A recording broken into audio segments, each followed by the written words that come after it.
¿Qué opinión tenés de cómo se dieron estos cambios y tu expectativa sobre Batakis? A ver, en primer lugar, es evidente que el gobierno está improvisando, ¿no? Está improvisando. Batakis no es personal, creo que no vale la pena definir sus características personales, sino la falta de un programa, la falta de una orientación del Frente de Todos en materia económica, los zigzagueos permanentes. ¿Y cómo fueron los cambios? La verdad que es grotesco todo, no hay nada que no se haya dicho ya, pero resumo brevemente. Renuncia avisándole al presidente muy poco tiempo antes, pone un tuit de renuncia mientras está la vicepresidenta hablando y criticándolo a él y al presidente. Todo el tiempo que pasó para reemplazarlo y todos los rumores alrededor, todos rumores generados en ellos, no en el periodismo, no en la oposición, sino generados en el propio entorno del gobierno.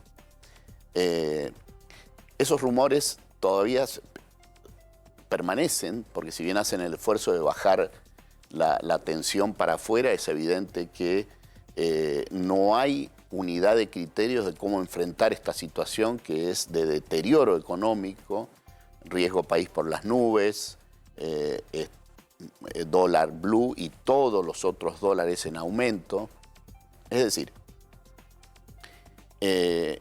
la conclusión es que el gobierno no ha podido ordenar la macroeconomía, por eso ganó las elecciones en el 2019. Esas elecciones más bien las perdió el oficialismo de ese momento, la coalición que yo integro.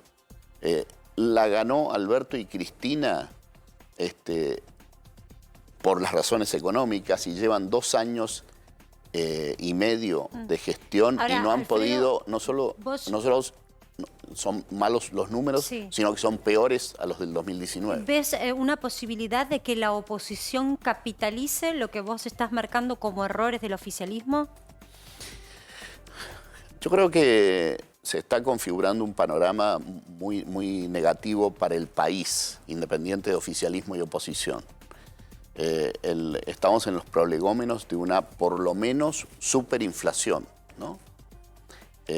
Ya bordeando los 2 dígitos mensuales. Hoy día la portavoz puso de ejemplo otra vez a España y su notable inflación del 10% anual. Es una cosa insólita, es decir, es alto para España. Ahora, nosotros estamos bordeando los 80% anuales y estamos bordeando los 10% mensuales, porque todo se estima que hay 7%, 8% ahora, Alfredo, para este mes, ¿no? Perdón que ahora la oposición... Buenas noches. Hola. Este tema de... No quisiera evitar lo de la capitalización o no. A ver. Yo creo que es inevitable en el sistema político y democrático que haya alternancia, que haya oxígeno. El tema es que se está deteriorando muy rápidamente el gobierno y es probable que la oposición lo capitalice, pero los tiempos de la economía no necesariamente son los mismos que los de la política, el cronograma electoral, ¿no? Absolutamente. A lo que iba es a lo siguiente. El gobierno de Macri no fue exitoso en el combate contra la inflación. Acabo de decirlo, ¿no? Para nada. Pero también hubo grandísimas diferencias que se explicitaron con mucha más fuerza después, últimamente. Uno de los que lleva la voz cantante es el presidente de tu partido, Gerardo Morales, en cuanto a que Macri asumió deuda con el Fondo Monetario Internacional sin haber siquiera consultado con la Unión Cívica Radical. ¿No es un problema de la dirigencia política en general, Argentina, la improvisación y las diferencias internas dentro de las coaliciones que en determinado momento les toca gobernar? Yo, a ver, en principio ratifico que no se obtuvo resultados positivos en la economía en nuestro gobierno. Sí que hubo diferencias durante ese gobierno en la coalición. Ahora, esas diferencias han sido de matices, de instrumentos y demás. No, las que hay en el Frente de Todos son fundantes, son estructurales. En el Frente de Todos convive gente como Grabois, que no cree en el derecho de propiedad, con Culfas, Guzmán, que sí creen en el derecho de propiedad. Bueno, por ya no están decir, más Culfas y bueno, ya no Guzmán. Creo están que más eso habla de y la Graboy dirección está, del gobierno, ¿no? y Graboy está Pero más yo digo, fuerte. vigente. ir o no ir al Fondo Monetario es un matiz. Ahora, ir o no al Fondo Monetario, todas las discusiones hay que darlas en su contexto. Es cierto que no fuimos consultados, efectivamente, pero también es cierto que gracias al gradualismo de ese gobierno es que se acabó la fuente de financiación.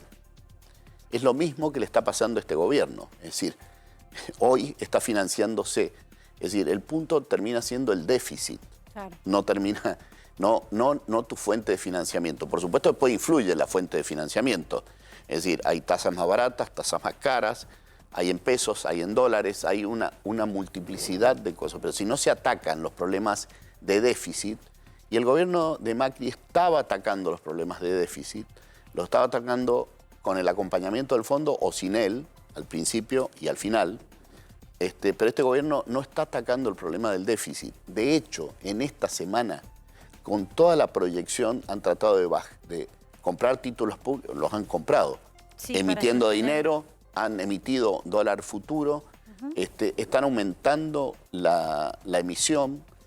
Y esto yo recuerdo, yo vine a este programa también y señalamos en noviembre, en octubre, que en marzo íbamos a tener una disparada inflacionaria por el plan Platita. Ahora vengo y digo, estamos en los prolegómenos de una hiperinflación gracias a seguir alimentando el mismo problema. Yo no sé si porque lo tenemos. no quieren tomar... Cerruti hoy habló de algo que me parece que es de actualidad. El gobierno está convencido de que el faltante de dólares es producto del crecimiento económico. Es decir, crece la economía, se producen más y como las fábricas necesitan, cual sea el rubro, insumos importados, necesitan dólares. Esto se contrasta de todas maneras con un número que dio a conocer el INDEC hoy, la caída del 1,1% de la fabricación industrial. Lo vemos en la producción de la economía, números oficiales, en mayo versus abril. Vos mirás mes a mes para ver cómo está el comportamiento. ¿Qué lectura tienen desde tu sector, Alfredo? A ver, si tomamos como crecimiento la recuperación con respecto al año de pandemia, es obvio que hay un crecimiento y algunos sectores han crecido y hay un crecimiento que tiene por sector distintos porcentajes. Ahora, explicar que a nosotros nos faltan dólares por el crecimiento, nosotros no podemos retener los dólares que ingresan, ese es el punto. Y por ahí deberíamos empezar la conversación. ¿Por qué el Estado argentino y su Banco Central y todo su sistema de regulación no puede detener la sangría de dólares cuando están entrando todo el tiempo y cuando hay muchos argentinos que tienen dólares en su casa, en el banco, en las cajas de seguridad? Ese es el meollo del se lo plantearon internamente dentro de la coalición, ¿dónde fueron los 44.500 millones que puso el Fondo Monetario Internacional? Porque hay una causa judicial que lo más probable es que no termine en nada, pero hay una discusión política y económica fuerte con respecto a qué pasó con esa plata, porque sí, las reservas no fue. A ver, primero te recomiendo recorrer algo que hice, que creo que es quien mejor lo explica, dónde fueron a parar, a pesar de que él ya no estaba en el gobierno, que es Alfonso Prat-Gay, que lo explica en un tuit, en un hilo de tuit muy bien detallado, cómo se emplearon todos esos fondos. Pero vuelvo al punto porque tiene vinculación con lo que dije y es oportuna tu pregunta. Nuestro problema en la Argentina es tener un plan económico sostenido en el tiempo, por mucho tiempo, que genere crecimiento, justamente, y todo lo que ello implica, crecimiento y después desarrollo, que es retener los dólares que generamos, de manera tal que no necesitemos tomar deuda, o no en la cantidad como hemos venido tomando, y podamos, a partir de eso, de no seguir drenando divisas, generar un desarrollo relativamente sustentable y relativamente autónomo de bienes importados, pero no relativamente autónomo que vamos a cerrar la frontera porque sería imposible, sino imposible, no pensemos más de ninguna manera en eso. Y eso es lo que no está en marcha hace muchos años. La historia argentina nos trae, no lo digo vos que haces la pregunta, pero el relato kirchnerista quiere explicar los fracasos de la Argentina en el crédito del Fondo Monetario y en los 4 únicos años de los últimos 20 que no han gobernado. La verdad que no solo es injusto, sería lo de menos que sea injusto, sino que no es real. Nosotros tenemos un problema de falta de sostenimiento de nuestra economía, de un crecimiento de por lo menos casi 2 décadas, o por lo menos 1 década y media, ¿no? En las primeras épocas de Néstor Kirchner había superávit gemelos, había balanza comercial positiva y había superávit fiscal. Paralelamente a eso había un tipo de cambio de equilibrio o incluso por encima de ese equilibrio. Todas esas cosas no las hemos tenido de Cristina en adelante. Por eso, ¿no? déjame que resalte una cosa que acabas de decir, porque yo lo que noto en la dirigencia política en general, hablando de inflación y todos los temas que nos acusantes que tenemos, que se hace hincapié en una discusión que ya fracasó innumerables veces, que es controlar el déficit fiscal, y nadie pone sobre la mesa lo que vos decís, una agenda de desarrollo. O sea, agrandar el producto en vez de achicar el gasto. O sea, ¿cómo hace la Argentina para tener no crecimiento económico de acuerdo a un viento de cola o no, produciendo cosas que te den un resultado garantizado a lo largo del tiempo? Justamente la vulnerabilidad que tiene la Argentina es que depende mucho de los shocks externos, financieros o productivos, de commodity. Hoy estamos en un buen punto. Eso es lo grave de este tiempo. Pero además te agrego algo. Ahora, para hacer un crecimiento sostenido se requieren reformas estructurales. Ese crecimiento sostenido de un 5% del producto por 10 años seguidos, o sea, 4 o 5%, que sacaría buena parte de nuestra gente de la pobreza, solo con reformas en las relaciones laborales, solo con reformas tributarias pro inversión y no pro consumo, solo con reformas financieras que cambien los incentivos y fundamentalmente que los bancos no financien el déficit, también está vinculado a eso. Hoy día los bancos le prestan tarjeta de crédito a tasas muy altas a los consumidores, al Estado Nacional para cubrir sus déficits y el resto es prohibitivo tener Ahora, un Alfredo, préstamo. Vos estás hablando un poco digo, no hay que irse muy lejos. Vos lo hiciste en Mendoza, vos lo llevaste adelante, hiciste un programa. A veces... Mendoza tiene una desventaja y una ventaja, ¿no? Pero las provincias, Sí. permitime el coso. Las Sí, provincias es un poco más fácil que en la nación, pero Claro. también un poco más difícil en otro aspecto. Es más fácil porque el 50%, algunas provincias el 70%, es salarios del sector público, ¿no? Entonces equilibrar las cuentas, como hicimos en Mendoza, tiene que ver con gastos y demás, y con la relación laboral, y con bajar empleado público, que lo hicimos en Mendoza. Pero también tiene una dificultad en las provincias, que si tenés déficit, la única salida es tomar deuda, porque no podés emitir. En cambio, la nación puede emitir. Ahí está una diferencia sustantiva. Bueno, pero con te respecto. cubre de la tentación de gastar desmesuradamente. Desde Yo luego. te lo preguntaba porque digo, Sí. a los funcionarios en general les da pavor hablar de recortar el gasto Sí. y creen que no se ganan elecciones y que se te vuelve la población en contra. Bueno, en tu caso, vos lograste Seguro. casi llegar a déficit cero. No sé cómo Mira, te doy terminó tu mi cuenta. experiencia personal, pero no quisiera puntualizarlo en eso. Pero no por lo tuyo, digo, yo a ver, no hay que ir a Suiza, en algún momento podemos tomar los ejemplos. Exactamente.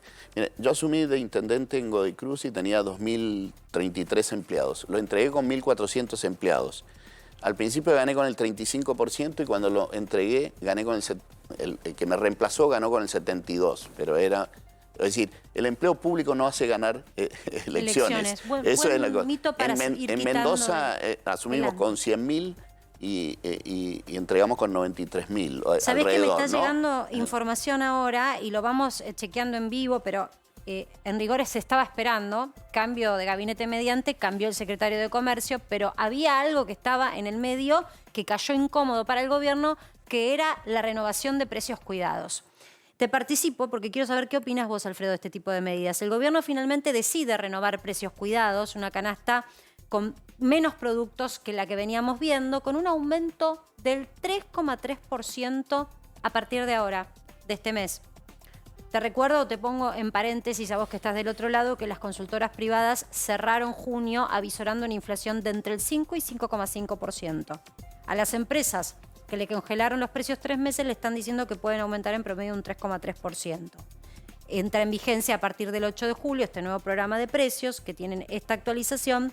Y también, bueno, lo que dice la Secretaría de Comercio es que la canasta que se achicó en productos va a tratar de tener la vigencia de estar, ¿no? Porque hoy lo que había era mucho faltante de stock. ¿Sirve o no sirve esto? Después vamos repasando si quieren un ratito los precios. Pero A ver, ¿sirve o no sirve este tipo de programas? Yo creo que no ha funcionado nunca y la experiencia, los controles de precios y este tipo de regulaciones, uno creería en un periodo determinado, bueno... Porque Macri lo mantuvo. Cuando lo quiso sacar, yo recuerdo que había sido un gran tema porque lo quiso cambiar, pero había penetrado también en la sociedad como marco de referencia ante la dispersión de precios que lo tuvo que dejar. Pero una cosa es un marco de referencia y otra cosa es con la Secretaría de Comercio detrás todo el tiempo. Yo vuelvo al punto que creo que la dirigencia política debe hablar sin demagogia. Debe hablar mucho más claro y contundente, si no, no vamos a solucionar el problema argentino. Si no se ordena la macroeconomía y no generamos las condiciones para que haya más oferta de bienes que compitan entre ellos por temas alimenticios y temas, no sé, distintos artículos y demás, no vamos a controlar los precios. Lo tiene que controlar un Estado de intervención estatal inteligente, pero con mercados que funcionen también, ¿no? ¿Ves la posibilidad o ves la robustez política en el oficialismo para llevar adelante esto que estás proponiendo vos? Yo al gobierno lo veo terminado, no terminado en su mandato legal, en su mandato constitucional, pero sí falta de autoridad. El presidente es una persona que ya ha perdido muchísima autoridad y la autoridad es muy importante para la sociedad, muy importante para... Pero no es el autoridad. ¿Tenías la expectativa de que Alberto Fernández, después de la salida de Guzmán, convocara un diálogo más amplio? Yo tuve la expectativa y la perdí al principio. Yo pensé que ese plan de moderación, se une Cristina con Alberto, Alberto iba a ser inteligente y le iba a decir, mira Cristina, nosotros ganamos por la economía. Cambiemos por la economía, nosotros ganamos por la economía. Concentrémonos en la agenda económica y tus problemas judiciales los atendemos después. Yo te prometo que después atendemos tus problemas judiciales, pero primero ordenemos la economía, porque si no ordeno la economía, tus problemas judiciales van a permanecer allí. Y Cristina le contaminó la agenda y él no tuvo ni personalidad política, ni autoridad, ni carácter psicológico para justamente imponer esa agenda, que es la agenda de los argentinos. La Argentina está preocupada por su tema económico y a medida que se agrava, lo tiene más. En este punto, yendo hacia adelante, un sector del radicalismo, incluso parlamentariamente, propuso el dólar como moneda en la Argentina. ¿Vos estás de acuerdo con esa medida? No. A ver, yo creo que sin duda vamos a ir en una salida compleja, un bimonetarismo, porque hay una transacción en ya tenemos, dólares. digamos, una mirada monetaria, por ejemplo, en el mercado inmobiliario. Podemos ser cínicos, pero nadie publica en pesos. Bueno, pero cínicos, finalmente, claro. ¿No es cierto? Entonces, a mí me parece que con autoridad política de un nuevo gobierno, con una orientación muy clara, sin estar hablándole como si fueran adolescentes inmaduros los ciudadanos argentinos, sino hablándole claro, yo creo que se puede encarar un plan de crecimiento donde la moneda sea la clave, porque acá tener moneda no es de izquierda, no es de derecha, ni es de izquierda, tener moneda es clave. Nosotros hemos perdido la moneda. Yo en mayo del 2020, cuando el presidente medía 70 puntos de imagen positiva y la mayoría de los dirigentes opositores corrían detrás de él con el miedo de la pandemia, dije, ojo, ojo, que no podemos tomar la misma estrategia de cuarentena eterna si no tenemos moneda, si no tenemos financiamiento como países desarrollados y si no tenemos ahorro público y ahorro privado. Bueno, gracias Alfredo por participar de Para que Sepas. Veremos si hay una convocatoria o no del oficialismo. Vos siempre decís que estás dispuesto, ¿no?, a sentarte. Nosotros siempre estamos, y de hecho lo hemos demostrado en el acuerdo con el fondo. Por favor, más aporte que ese. Gracias por Gracias, haber Alfredo participado. Cornejo. No, por favor. De nuestro